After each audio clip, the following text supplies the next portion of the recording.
বলে দিই খুব সহজ, আপনি চলে আসুন শিখে নেবেন, না, শিখতে হবে। তার জন্য প্রপার শিক্ষকের যেমন প্রয়োজন, আপনারও শেখার আগ্রহের প্রয়োজন। ইয়েলো, রেড প্রত্যেকটা মিলে নীলের ব্যাকগ্রাউন্ডের ওপর কি সুন্দর ডিজাইন তৈরি করছে, এবং এটা যখন ফিনিশিং হয়ে যাবে সেটা আপনাদের দেখতে আরো চমৎকার লাগবে। বেকাররা তো আছেনই, তার সাথে সাথে মহিলারা আছে যারা পার্ট টাইমে কিছু করতে চাইছেন, তাদের প্রারম্ভে শিখছেন বলে ভবিষ্যতের মুনাফা অনেক বেশি পাবেন। কোনো রকম একদমই টোটালি অ্যান্টি স্কিড, মানে হচ্ছে আপনার কোনো রকম ভাবে আর পা পিছলে যাওয়ার এখানে সম্ভাবনা নেই। Completely water resistant. হারমোনিয়ামে সা থেকে 7টা নোট থাকে, সবাই কিন্তু অরিজিৎ হয় না, সবাই গায়ক হয় না। মার্কেট ভ্যালুস প্রায় 9 থেকে 10 বিলিয়ন ডলারের কাছাকাছি ইপক্সির আছে। বিভিন্ন জায়গায় আপনাকে কাজের সুযোগ দিতে পারবো, যে কাজগুলো আমাদের এখানে এসে উপস্থিত হবে। নমস্কার, আমি অর্ক সিনহা, অর্ক সিংহ আমার নাম। আমার কোম্পানির নাম হচ্ছে কসমো ইপক্সি ওয়ার্ল্ড। ইপক্সি এই শব্দটার সাথে আমরা এই সাময়িককালে ভীষণভাবে পরিচিত হয়েছি।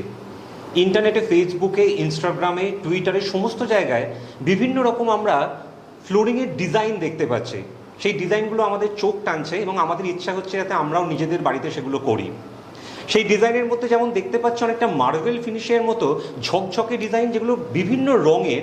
তার সাথে সাথে আবার দেখতে পাচ্ছি ফ্লোরিংয়ের ওপরই কোথাও হয়তো সমুদ্রের বিচ, কোথাও হয়তো দেখতে পাচ্ছি জঙ্গল, কোথাও দেখতে পাচ্ছি ঝর্ণা। ইপক্সি একটা যুগান্তকারী ফ্লোরিংয়ের ক্ষেত্রে সমাধান এনে দিয়েছে, যার মাধ্যমে বিভিন্ন ডিজাইনের লুক্রেটিভ, অর্থাৎ যেগুলো খুব দৃষ্টিনন্দন সেই রকম ডিজাইন তৈরি করা যাচ্ছে। আমি কসমো ইপক্সি ওয়ার্ল্ডের পক্ষ থেকে প্রথমে সবাইকেই জানাই, এই কাজটি যদি আপনারা শিখতে চান, আমাদের সাথে হাতে হাত মিলিয়ে করতে চান, তাহলে স্ক্রিনে দেওয়া যে নম্বর তাতে যোগাযোগ করতে পারেন, তাহলে সব রকম সহায়তা আমরা করতে পারবো। এবার ধাপে ধাপে আমি আসি, আপনাদের যাতে আইডিয়া ক্লিয়ার হয় এই ইপক্সি জিনিসটি কি। প্রথমত একটা কথা বলি যে আমরা এখন ইপক্সির সাথে পরিচিত হলেও এই ইপক্সি কিন্তু শুরু হয়েছিল বা আবিষ্কার হয়েছিল 1930 সালে। কোথায় এর ব্যবহার ছিল?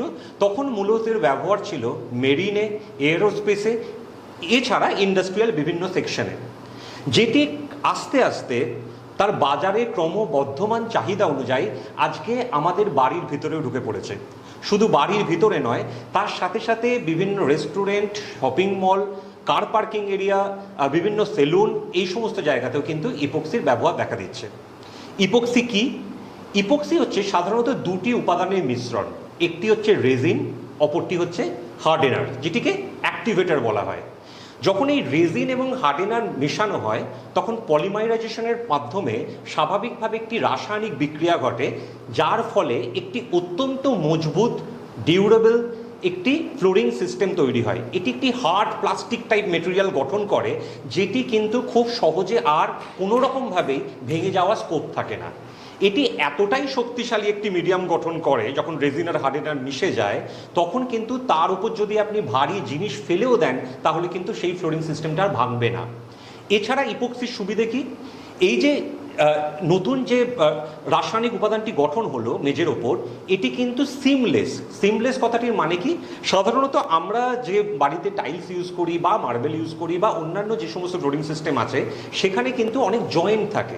এই জয়েন্ট থাকার ফলে সেখানে কিন্তু ধুলো, বালি এই সমস্ত ক্রমে জমে সেই মেঝেকে ক্ষতিগ্রস্ত করার একটা সম্ভাবনা থাকে। ইপক্সির যে প্রসেসটা, সেটা এতটাই সিমলেসভাবে তৈরি হয়, তার ফলে সেটিতে কিন্তু আর এই ধুলো বালি জমার স্কোপ থাকে না। তার ফলে এটি যেমন পরিষ্কার রাখাও সুবিধা হয় এবং এটির লংজিভিটিরও অনেকটা বেড়ে যায়। ইপক্সির তৃতীয় সুবিধা কি? ইপক্সির তৃতীয় সুবিধা হচ্ছে যে কোনো রকম যদি অয়েল, গ্রিজ এই সমস্ত আপনার ইপক্সি ফ্লোরিংয়ের ওপর পড়ে, তাহলে কিন্তু সেটি খুব সহজে সেখান থেকে সরিয়ে ফেলা যায়। তার ফলে যে সমস্ত ইন্ডাস্ট্রিয়াল জায়গায় বা ধরুন কার পার্কিং লটে বা বাড়ির ক্ষেত্রেও যদি বলি, যে যদি কোনো রকম এরকম অয়েল বা গ্রিজ পড়ে, সেগুলো কিন্তু আপনার নিজেতে একদম চিরস্থায়ী কোনো দাগ গঠন করবে না। এছাড়া একটি বড় সুবিধা আছে ইপক্সি, সেটা হচ্ছে আপনি যেরকম খুশি ডিজাইন ইপক্সিতে তৈরি করতে পারেন। সেটি বিভিন্ন কালার কম্বিনেশনের মাধ্যমে করতে পারেন, এছাড়া বিভিন্ন 3D ডিজাইনের মাধ্যমে, অর্থাৎ যে আপনার প্রিন্টেড বিভিন্ন 3D ডিজাইন হয় তার উপর আপনারা করতে পারেন। এছাড়া আপনার ফ্লেকের মাধ্যমে, ফ্লেক ইপক্সির মাধ্যমে বিভিন্ন রকম ডিজাইন তৈরি করতে পারেন। এর ফলে কি হয়? আপনার প্রপার্টির ভ্যালুসটা বেড়ে যায়। পরবর্তীকালে আপনারা যদি সেই প্রপার্টিটা বিক্রি করতে চান, তাহলে কিন্তু এই ইপক্সি করা আছে বলে সেটি যেহেতু একটা দৃষ্টিনন্দন জায়গা তৈরি করে, সেটি বিক্রি করতে সুবিধা হয়। আমি কসমো ইপক্সিতে কি কি শেখাবো আপনাকে, প্রথমত আমি একটা জিনিস বলি, এই ইপক্সির ক্ষেত্রে সবথেকে গুরুত্বপূর্ণ যে জায়গাটা, সবথেকে যেটি শেখার জায়গা, সেটা হলো কিন্তু সারফেস প্রিপারেশন। অর্থাৎ যে জায়গার আপনি ইপক্সি করবেন সেটিকে কিন্তু প্রস্তুত করতে হবে। সাধারণত কি হয়, কংক্রিটকে আমরা যেটা দেখি, সেই কংক্রিটে কিন্তু অনেক সময় অনেক ফাটল থাকে, ক্র্যাক থাকে, মাইক্রো হেয়ার ক্র্যাক থাকে, এছাড়া ধুলো বালি আস্তরণ এই সমস্ত তো থাকেই। এই ক্র্যাক মাইক্রো ক্র্যাক কখনো কখনো খালি চোখে কেন দেখা যায় না? তার কারণ আপনি প্রত্যেকদিন যখন আসবাবপত্র সরাচ্ছেন বা গাড়ি কোথাও দিয়ে যাচ্ছে বা ধরুন বিভিন্ন নয়েজ শব্দ যে তৈরি হচ্ছে, সেখান থেকে এই মাইক্রো ক্র্যাকগুলো কিন্তু তৈরি হওয়ার জায়গা আসে। সেগুলোকে কিন্তু আগে মেরামত করে তারপর ইপক্সির কাজ শুরু করতে হবে। দেখতে হবে ফ্লোরের ময়েশ্চার কীরকম আছে, কারণ ময়েশ্চার থাকলে কিন্তু ইপক্সি ঠিকভাবে হবে না। তাই সারফেস প্রিপারেশন কিন্তু ইপক্সির প্রথম ধাপ এবং সব থেকে গুরুত্বপূর্ণ ধাপ। যদি ঠিকভাবে আপনি সারফেস তৈরি করতে পারেন তাহলেই কিন্তু আপনার ইপক্সি সাকসেসফুল হবে, আদারওয়াইজ হবে না। তো আমরা শেখানোর ক্ষেত্রে যেটি প্র্যাকটিক্যালি সব থেকে গুরুত্ব দেব, প্রথমত অবশ্যই সারফেস প্রিপারেশন, দ্বিতীয় হচ্ছে যে সমস্ত ইকুইপমেন্টস নিয়ে আপনারা কাজ করবেন, অর্থাৎ যে সমস্ত জিনিসপত্র প্রয়োজন হবে একটি সফলভাবে ইপক্সি ফ্লোরিং গড়ে তোলার জন্য। কারণ যেহেতু যেটি বললাম যে হার্ডেনার এবং রেজিনের মূল উপাদান, এই রেজিন আর হার্ডেনার যদি ঠিক না হয়, তার যে রেশিওগুলো আছে, বাজারে কিন্তু বিভিন্ন রকমের রেজিন, বিভিন্ন রকম হার্ডেনার খালি বিভিন্ন কৌটোর গায়ে বা বাক্সের গায়ে একটা প্লাস্টিকের স্টিকার মেরে কিন্তু বিক্রি হচ্ছে, যেগুলোর রেশিও আদৌ হয়তো ঠিক নয়। সেগুলো আপনি কাজ করতে গিয়ে দেখবেন যে আপনি বিভিন্ন সমস্যায় পড়ছেন। তাই উপাদান আপনাকে চিনতে হবে এবং সঠিক উপাদান নিয়ে কাজ করতে হবে। থার্ড কি, টুলস, অর্থাৎ টেকনিক্যাল টুলস। এই টেকনিক্যাল টুলসের উপরে দাঁড়িয়ে আছে যে আপনি ফ্লোরিংটা সিমলেসভাবে তৈরি করতে পারছেন কিনা। আদারওয়াইজ যখন ফ্লোরিং করবেন বাবেল তৈরি হওয়ার চান্স থাকে, ডিল্যামিনেশন অর্থাৎ আপনার ফ্লোরিং উঠে যাওয়ার চান্স থাকে। একটা জিনিস বলি, ইপক্সি এমন একটা প্রোডাক্ট, যেহেতু এটা কেমিক্যাল প্রোডাক্ট, স্বাভাবিকভাবে কিন্তু ওয়েদার একটা খুব ইম্পর্টেন্ট ফ্যাক্টর। আপনাকে কিন্তু যখন সাইট ভিজিট করবেন খেয়াল রাখতে হবে সেই ঘরে কীরকম আলো ঢুকছে, হাওয়া ঢুকছে, রোদ ঢুকছে, এমনি ওয়েদার কেমন আছে সেই দিন ইপক্সি করার জন্য উপযুক্ত কিনা, এগুলো একটা শেখাবো। কিউরিং প্রসেস, অর্থাৎ হয়ে যাওয়ার পর সেটা যতক্ষণ একদম সঠিকভাবে আপনি যেটি চেয়েছেন বা আপনার ক্লায়েন্ট যেটি চেয়েছে তাতে পরিণত হয়েছে, সেই কিউরিং প্রসেস আছে। এছাড়া অবশ্যই যেগুলো শেখানোর জায়গা, সেফটি মেজারমেন্ট, এই জায়গাগুলো তো আমি শেখাবই। একটা কথা দর্শক বন্ধুরা বলি, সেটা হচ্ছে যে কেন আজকে এতগুলো জায়গায় আস্তে আস্তে ইপক্সির জায়গা গড়ে উঠছে, কেন কসমো ইপক্সি ওয়ার্ল্ড। প্রথমত আমরা দীর্ঘদিন ধরে এই সাবজেক্টটাকে নিয়ে পড়াশোনা করছি এবং আমরা যেটা বিশ্বাস করছি যে আগামী দিনে ইপক্সির একটা বড় মার্কেট গড়ে উঠতে চলেছে। খুব স্বাভাবিকভাবে আপনারা যদি আজকাল গুগলে বা এআইয়ের মাধ্যমে আপনারা অনেক কিছুই জানতে পারেন, তাতেই যদি আপনারা চেক করে দেখেন, দেখবেন এই মোমেন্টে মার্কেট ভ্যালুস প্রায় 9 থেকে 10 বিলিয়ন ডলারের কাছাকাছি ইপক্সির আছে, যেটা একটা অ্যাজাম্পশন করা হচ্ছে আগামী 10 বছরের মধ্যে 18 to 20 মিলিয়ন ডলার্সে পৌঁছে যাবে। তার মানে বুঝতে পারছেন এই গ্রোথ কতটা হওয়া সম্ভব। দ্বিতীয় যে জায়গাটা খুব জানা দরকার সেটা হচ্ছে এর ইয়ারলি যে গ্রোথ, অ্যানুয়াল যে গ্রোথ, সেটা কিন্তু প্রায় 6 to 7% মেনটেন করছে। স্বাভাবিকভাবে একটা ডিমান্ডের জায়গা তৈরি হবে। আমরা এই ডিমান্ডের কথাটা শুধু মাথায় রাখছি না, আমরা যেটা মাথায় রাখছি that is kaizen. What is kaizen? Kaizen হচ্ছে কন্টিনিউয়াস ডেভেলপমেন্ট, যেটি ইপক্সির ক্ষেত্রে অবশ্যম্ভাবিতভাবে ঘটবে। মানে ইপক্সি কিন্তু বদলাবে। আজকে যেখানে দাঁড়িয়ে আছেন আগামী 10 বছরের মধ্যে দেখবেন ইপক্সি আরও অনেক উন্নত একটা জায়গায় পৌঁছে যাবে। আমরা নিজেরাও সেই পরিবর্তনটার মাধ্যমে আপনাকে সংযুক্ত করতে চাই। অর্থাৎ যারা এখানে কোর্স করবেন তারা পরবর্তীকালে যদি মনে করেন যে ডেভেলপমেন্টগুলো ঘটছে সেগুলো ছোট্ট ছোট্ট কোর্সের মাধ্যমে শিখে নেবেন, তারা সেগুলোও করতে পারবেন। এছাড়া অবশ্যই যেটা পাবেন সেটা হচ্ছে আপনাদের সাপোর্ট।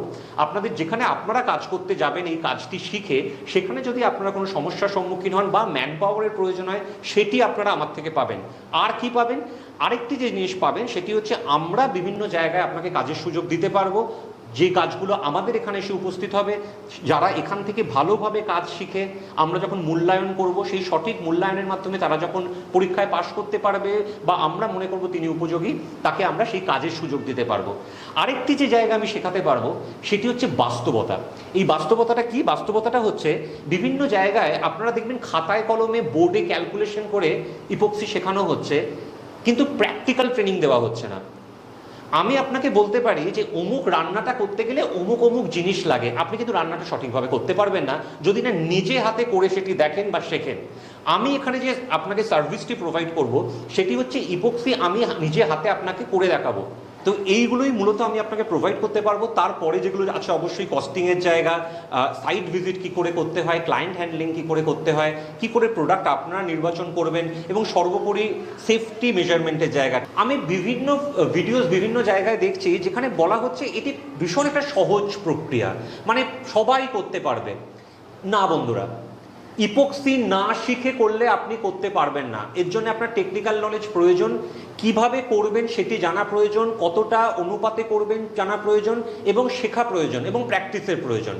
এতটা সোজা নয় যে সবাই করতে পারবে, তাহলে কিন্তু ফেলিয়ার আসবে, তখন কিন্তু আপনি আর কাজ পাবেন না।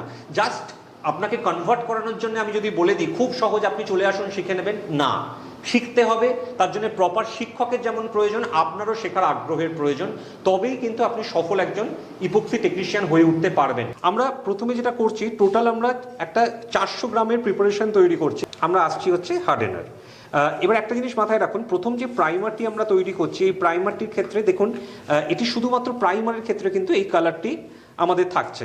তার কারণ হচ্ছে যেহেতু আমরা এটির ওপরে বাকি কাজটি করব, তো স্বাভাবিকভাবে এটি চাপা পড়ে যাবে, এটি নিচে আসবে, তাই এক্ষেত্রে কোনো সমস্যা নেই এর কালার টোন বা কালার নিয়ে। এটিও আমরা 200 গ্রাম দিয়ে 400 গ্রামের মিশ্রণ তৈরি করব। কিছু কিছু জিনিস খুব ইম্পর্টেন্ট, যেমন ভিসকোসিটি, তারপর হচ্ছে আপনি যখন ফ্লোর প্রিপেয়ার করছেন, ধরুন কংক্রিটের ওপর করছেন, কিছু ইন্টারন্যাশনাল স্ট্যান্ডার্ড আছে যে স্ট্যান্ডার্ডগুলোর ওপর নির্ভর করে আপনার ফ্লোরিংটি তৈরি হবে। এই যেমন যখন কংক্রিটে কাজ করেন তখন কংক্রিটের যে সারফেস প্রোফাইল সেগুলো কিন্তু CSP 2 বা CSP 3 এর মধ্যে থাকতে হবে। এটি কিন্তু খুব ইম্পর্টেন্ট, এগুলো ইন্টারন্যাশনাল স্ট্যান্ডার্ড, এর বাইরে যাওয়া যাবে না। CSP 2 CSP 3 এর মধ্যে আপনাকে কংক্রিট প্রোফাইলটি রাখতে হবে। তাই যখন কংক্রিট প্রিপারেশন করবেন, সারফেস প্রিপারেশন করবেন, সেটি আপনাকে খেয়াল রাখতে হবে। এবার এটিকে সুন্দরভাবে মিক্স করতে হবে। একটা জিনিস খেয়াল করুন, এই যে শুভঙ্কর এটি মিশ্রণ করছে, এটি কিন্তু একদিকে ঘোরাচ্ছে, অর্থাৎ যখন আপনি এই মিশ্রণটি তৈরি করবেন এটা যেন সিঙ্গেল ডিরেকশনাল হয়, দুদিকে ঘোরাবেন না। দ্বিতীয় কথাটি মাথায় রাখুন যে সেটা হচ্ছে খুব জোরে ঘোরাবেন না। যদি আপনারা কোনো রকম এমন মিক্সচার ইউজ করেন যেখানে আপনারা মেশিনের মাধ্যমে এই মিশ্রণটি তৈরি করছেন, সেখানে RPMটি যেন খুব বেশি না হয়, তার কারণ তাহলে কিন্তু বাবেল তৈরি হয়ে যাওয়ার জায়গা তৈরি হবে। খুব বেশি সময় কিন্তু মিশ্রণটি তৈরি করার পর রাখা যাবে না, তার কারণ তাহলে কিন্তু শক্ত হয়ে যাবে। স্বাভাবিকভাবে আমাদের মাথায় রাখতে হবে যে আমরা যখন এই মিশ্রণটি তৈরি করব তখন কিন্তু তারপরেই কাজটি শুরু করতে হবে, এবং তাই জন্য খুব বেশি পরিমাণ মিশ্রণ যাতে তৈরি না হয়ে যায়, তাহলে সেটি নষ্ট হয়ে যাবে। তাই ফ্লোরের আইডিয়াটা খুব গুরুত্বপূর্ণ, ফ্লোরের ক্যালকুলেশনটি খুব গুরুত্বপূর্ণ। দেখতে পাচ্ছেন এইভাবে প্রাইমারটি দেওয়ার পর তারপর কিভাবে সেটিকে আস্তে আস্তে কার্ডবোর্ডের ওপর আমি আস্তরণটিকে বিছিয়ে দিচ্ছি। এইভাবে করলে সুবিধা হচ্ছে কি, আপনার পুরো যে এই ফ্লোরটি, মানে যে ছোট ফ্লোরটি আমি নিয়েছি, এটি কিন্তু পুরোটা আপনার কভার হয়ে যাবে, পুরো সিল হয়ে যাবে। এর তলার অংশটি পুরোটা সিল হয়ে গেল। এর ওপরে যখন আমরা বাকি কাজটি করব তখন কিন্তু স্বাভাবিকভাবে ইপক্সির বাকি কাজটি করার ক্ষেত্রে এটি কিন্তু একটা আলাদা অ্যাডিশন তৈরি করবে সেই মিশ্রণটির সাথে। এই যে আরেকটি আমরা কার্ডবোর্ড রেডি করেছিলাম ফ্লোরিংয়ের জন্য, যেটা আমরা 3Dটা করে দেখাবো তার জন্যে, তো এইটাতেও আমরা প্রাইমার লাগিয়ে প্রথমে ফ্লোরটাকে সিল করে নিচ্ছি। বন্ধুরা 8 ঘন্টা সময় পেরিয়ে গেছে। এবার আমাদের যে ফ্লোরটি, যেটা প্লাইবোর্ডের উপর আমরা তৈরি করেছিলাম, সেটি 3D ইপক্সির জন্য রেডি হয়েছে। কি করে বুঝবেন যে ফ্লোরটি 3D ইপক্সির জন্য রেডি হয়েছে? এই যে প্লাইবোর্ডের উপর ফ্লোরটি দেখতে পাচ্ছেন, এটি আমি হাত দিয়ে দেখলে বুঝতে পারছি যে আর কোনো চিটচিটে ভাব এই ফ্লোরটির ওপর নেই। দ্বিতীয়ত হচ্ছে আমি আঙুল দিয়ে যদি প্রেস করি, কোনো ফিঙ্গারপ্রিন্ট আর এই প্লাইবোর্ডটির ওপর যে আমি প্রাইমার করেছিলাম তার উপর আসছে না। অর্থাৎ এবার এটি আমরা 3Dর জন্য প্রস্তুত করতে পারি। 3D ইপক্সির ক্ষেত্রে কী হয়, সাধারণত একটা ভিনাইলের ওপর আমরা বিভিন্ন ডিজিটাল প্রিন্টিং করি এবং সেটি আমরা গামিংয়ের মাধ্যমে এই প্রাইমারের ওপর পেস্ট করি। দেখুন এই শ্যাম্পু জলটা আমরা সেটা ফ্লোরের ওপর বা প্লাইবোর্ডের ওপর আমরা প্রথমে দিয়ে দিচ্ছি, এবং এই যে গামিংটা যেখানে আছে হচ্ছে এই ভিনাইলটার ব্যাক সাইডে, সেটা এবার আস্তে আস্তে আমরা এখানে পেস্ট করব। যেরকম ইচ্ছে ডিজাইন আপনারা প্রিন্ট করাতে পারেন। যদি মনে করেন বাচ্চাদের টয়লেটে করবেন বা বাচ্চাদের ড্রয়িং রুমে করবেন বা তাদের বেডরুমে করবেন, সেখানে বিভিন্ন রকম ডোরেমনের পিকচার বা আপনারা বেবি শার্কের পিকচার দিতে পারেন। এছাড়া বিভিন্ন জায়গায় সমুদ্র সৈকতের পিকচার, ঝর্ণার পিকচার, জঙ্গলের পিকচার, যেরকম ইচ্ছে ডিজাইন আপনারা সেট করতে পারেন। এটাই হচ্ছে 3D ইপক্সির সবথেকে বড় অ্যাডভান্টেজ। দর্শক বন্ধুরা, এবার আমাদের যেটা করতে হবে সেটা হচ্ছে বেস কোটের ইপক্সিটা রেডি করতে হবে। সেখানে TDS অনুযায়ী আমরা রেজিন এবং হার্ডেনার দিয়ে বেস কোট ইপক্সিটা তৈরি করব। শুভঙ্কর আপনাদের আবার সেটা দেখাচ্ছে করে যে কীভাবে সেই মিক্সিংটা তৈরি হচ্ছে। যতটা এখানে রেজিন দেওয়ার প্রয়োজন আমরা এটা রেডি করেছি। এবার আমাদের পরবর্তী ধাপটা হচ্ছে যে আমরা হার্ডেনার দিয়ে বেস কোটটা প্রিপেয়ার করব TDS অনুযায়ী। আমরা এবার হার্ডেনারটা ঠিক সেই অনুপাতে আমরা মেশাবো যাতে আমাদের বেস কোটটি প্রপারলি তৈরি হয়। আমরা প্রপার অনুপাতে মিশিয়ে ফেলেছি। আমাদের এটি রেডি করার সঙ্গে সঙ্গে কিন্তু ফ্লোরে আসতে হবে, আদারওয়াইজ কিন্তু যেটা হবে সেটা হচ্ছে হার্ড হয়ে যাবে পুরো মেটেরিয়ালটা। আমাদের বেস কোটটা রেডি হয়ে গেছে। এবার আমরা এই ফ্লোরিংয়ের ওপর, ভিনাইলের ওপর এই বেস কোটটা আমরা সুন্দরভাবে আস্তে আস্তে আস্তে আস্তে ফেলিয়ে দেবো, যাতে এটাকে তারপরে এই স্কুইজি দিয়ে পুরোটার ওপর এটাকে বিছিয়ে দেওয়া যায়। আপনারা দেখতে পাচ্ছেন কিভাবে কাজটা সম্পন্ন হচ্ছে। শেখার জিনিস যেগুলো আমরা ট্রেনিংয়ের মাধ্যমে শেখাবো, কতটা থিকনেস আপনাকে রাখতে হবে, কত মাইক্রন বা কত থিকনেস আপনাকে রাখতে হবে, সেইগুলো ফ্লোরিং বেসিসে প্রত্যেকটা ক্ষেত্রে কাজের ক্ষেত্রে সেগুলো আলাদা হবে, সেগুলো শিখতে হবে, সেগুলো জানতে হবে। দেখতে পাচ্ছেন যে কিভাবে আমরা এটাকে ভিনাইলের উপর বেস কোটটাকে আমরা আস্তে আস্তে দিয়ে দিচ্ছি।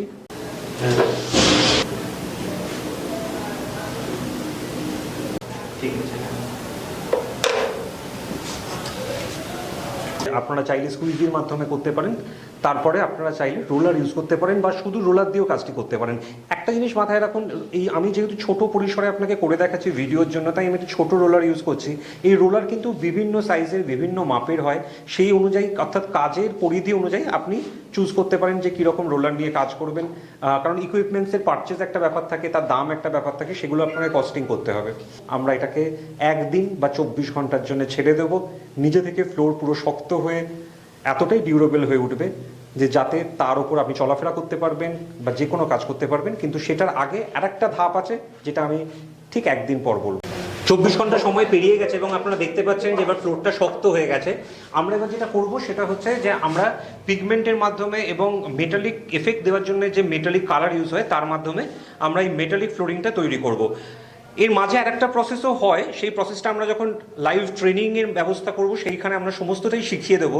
যে মাঝের একটা কোটিং করার জায়গা আছে, কিন্তু যেহেতু ভিডিওটা নির্দিষ্ট সময়ের মধ্যে সীমাবদ্ধ রাখতে হবে, স্বাভাবিকভাবেই আমরা একটা বেসিক আইডিয়া যাতে আপনাদের দিতে পারি যে কিভাবে মেটালিক ফ্লোরিংটা হচ্ছে, সেইটুকু আমরা করে দেখাচ্ছি। এখানে আমরা মেন যে কালারটা, সেই মেন কালারটাকে ব্লু এর উপর রেখেছি। এর সাথে সাথে আমরা পিগমেন্টের ইয়েলো, রেড, হোয়াইট এই কালারগুলোর উপর দিয়ে আপনাদেরকে মেটালিক ফ্লোরিংটা করে দেখাচ্ছি। আমরা প্রথমে যেটা করছি সেটা হচ্ছে আমরা বেস কালারটাকে রেডি করছি। ব্লু কালারের উপর আমরা বেসটাকে রেখেছি। 24 ঘন্টা আগে প্রাইমার দিয়ে আমরা ফ্লোরটাকে রেডি করেছিলাম। আপনারা দেখতে পাচ্ছেন যে ফ্লোরটি শক্ত হয়ে গেছে। এবার বেস কালারটা আমরা ব্লু রাখছি, তার উপর আমরা ফ্লোরটাকে রেডি করছি। এর আগে যদি আরেকটা কোটিং আপনারা করতে চান সেটাও করা যায়, কিন্তু অবশ্যই যেহেতু ইউটিউব ভিডিওর ক্ষেত্রে আমাদের তো একটা লেন্থের কথা বা সময়ের কথাও মাথায় রাখতে হয়, তাই জন্য কীভাবে মেটালিক ইপক্সিটা হয় সেই আইডিয়াটা যাতে আপনারা বুঝতে পারেন, সেই জন্য আমরা এই বেস কালার কোটিংয়ের মাধ্যমে আপনাদের সেই ধারণাটা তুলে ধরার চেষ্টা করছি। আমরা এই বেস কালারটা দেওয়ার পর আমরা স্পাইক রোলার দিয়ে এই ফ্লোরটার উপর একবার পুরো জায়গাটা চালিয়ে দেবো, যাতে যদি কোনো বাবেল থেকে থাকে সেটাও যেমন চলে যাবে। এছাড়া এই যে কালারটা ইপক্সির ক্ষেত্রে এটা পুরো ফ্লোরে সমানভাবে সব জায়গায় ছড়িয়ে যাবে। এটাই এর মূলত কাজ। এই স্পাইক রোলার দিয়ে আমরা যখন ট্রেনিং আপনাদের প্রোভাইড করব, এই কাজটি কিভাবে সুন্দরভাবে করতে হবে শেখাবো, যাতে পুরো ফ্লোরিংটা মসৃণ থাকে এবং সব জায়গায় একই রকমভাবে ইপক্সিটা ছড়িয়ে যায় এবং বাবেল সেখানে না ফর্ম করে বা কোনো রকম যাতে ব্লিস্টারিংয়ের সম্ভাবনা না থাকে। বেস কালারটা দেওয়ার পর আমরা এবার হোয়াইট কালারের উপর কিভাবে আমরা এই মিক্সিংটার ওপর এই ইপক্সির কাজটা করছি সেটা আপনাদের দেখাবো। অবশ্যই আমরা লাইভ ট্রেনিংয়ে কীভাবে মিক্সিংটা করতে হয় সেটাও আপনাদের শিখিয়ে দেবো। প্রত্যেকটা কালার কী অনুপাতে মেশাতে হবে যখন তৈরি করবেন সেই আইডিয়াসগুলো দেবো। এবং এই যে এখানেও যখন আপনারা বেস কালারটার পরবর্তী কালারটি দিচ্ছেন তখন খেয়াল রাখতে হবে কিন্তু সেটাও যেন একটা ডিজাইনের মধ্যে দিয়ে যায়, মানে এমন না হয় যেটা খুব হ্যাপাজার্ড হয়। কারণ অনেক সময় মনে হয় যে বোধহয় ইপক্সির কাজটা হ্যাপাজার্ড ডিজাইনের মধ্যে দিয়ে গেলেও করা সম্ভব, কিন্তু সেক্ষেত্রে কিন্তু আপনি যখন বিভিন্ন কালার টোন ইউজ করবেন তখন যেটা হওয়ার সম্ভাবনা থাকে যে একটা কালারের যে আলাদা বৈচিত্র্য আছে সেটা কিন্তু সঠিকভাবে ফুটবে না। এইবার এই ম্যাজিক ট্রাভেলের মাধ্যমে আমরা যেটা করছি সেটা হচ্ছে এই ডিজাইনটাকে আমরা আরেকটু খেলিয়ে দিচ্ছি, কারণ যত আমরা খেলিয়ে দেবো ও তত গোটা এই যে আমরা প্লাইবোর্ডটা নিয়েছি, আপনি যখন ফ্লোরের ওপর কাজ করবেন বা টেবিল টপের ওপর কাজ করবেন, যেখানেই কাজ করবেন তত এটা খেলানোর জায়গাটা তৈরি হয়ে যাবে। এই ইনস্ট্রুমেন্টটা সাংঘাতিক গুরুত্বপূর্ণ, সাংঘাতিক ইম্পর্টেন্ট। আপনাদের এটা সাথে রাখতেই হবে আপনারা যদি ইপক্সির কাজ করেন। তার কারণ হচ্ছে এটাই কিন্তু এই যে পুরো মিক্সিংয়ের জায়গাটা প্রত্যেকটা ডিজাইনের, যেটা আমি বারবার বলছিলাম যে ইপক্সির যেটা গুণগত দিক, যে নিজে থেকে ডিজাইন তৈরি করে নিতে পারে, সেটা কিন্তু এইটির ওপরই নির্ভর করে।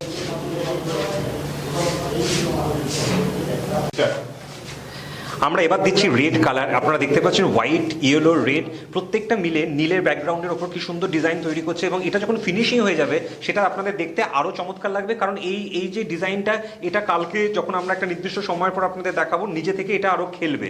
এবং এই কালার কম্বিনেশনের উপর আপনারা যেরকম খুশি ডিজাইন তৈরি করতে পারেন, এমন নয় যে এই প্যাটার্নেরই করতে হবে। আপনারা যদি নিজের মতো কোনো ডিজাইন ক্রিয়েট করতে চান, সেটাও আপনারা কিন্তু এর মাধ্যমে করতে পারবেন।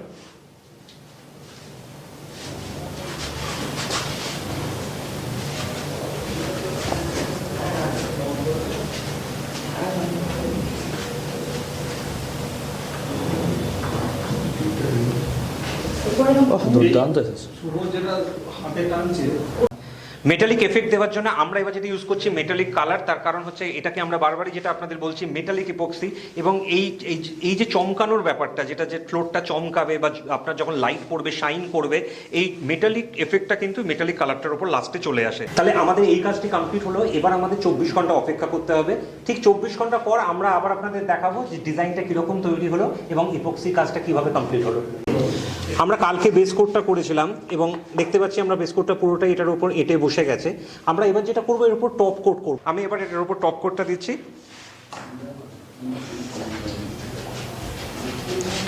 এইভাবে পুরো আমরা যতটা এরিয়ার ওপর ইপক্সিটা করছি, টপ কোটটাকে এইভাবে প্রথমে আমরা বিছিয়ে দেবো, তারপর আবার সমানভাবে সব জায়গায় যাতে এটা পৌঁছয় তার জন্যে আমরা এটাকে এইভাবে স্প্রেড করব। ঠিক যেভাবে আমরা বেস কোটটাকে স্প্রেড করেছিলাম, টপ কোটও স্প্রেডটা একইভাবে হবে। এই টপ কোটটা দেওয়া কিন্তু খুব গুরুত্বপূর্ণ। তার কারণ স্বাভাবিকভাবেই ক্লায়েন্ট যখন আপনাকে দিয়ে কাজ করাচ্ছে বা আপনি যখন কাজ শিখছেন, তখন তার টেকসই হওয়াটা খুব গুরুত্বপূর্ণ।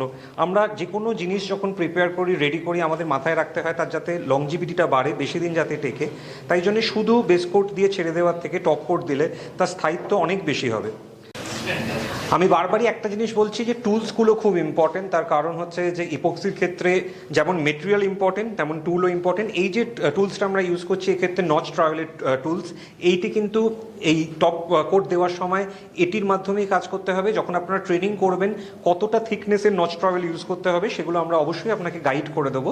কোনো যদি বাবেল থেকে থাকে তাহলে সেটা চলে যাবে, এবং এটা খুব ইম্পর্টেন্ট, বাবেল যেন না থাকে। আপনি যখন ডিজাইন করছেন সেটা আপনাকে খেয়াল রাখতে হবে। 24 ঘন্টা আপনাদের অপেক্ষা করতে হবে, আমাকে অপেক্ষা করতে হবে দেখানোর জন্য কীরকম ফ্লোরিং তৈরি হলো। দর্শক বন্ধুরা, 24 ঘন্টা সময় অতিক্রান্ত হয়েছে এবং আপনারা দেখতে পাচ্ছেন এবার আমাদের এই ফ্লোরটা একদম রেডি হয়ে গেছে।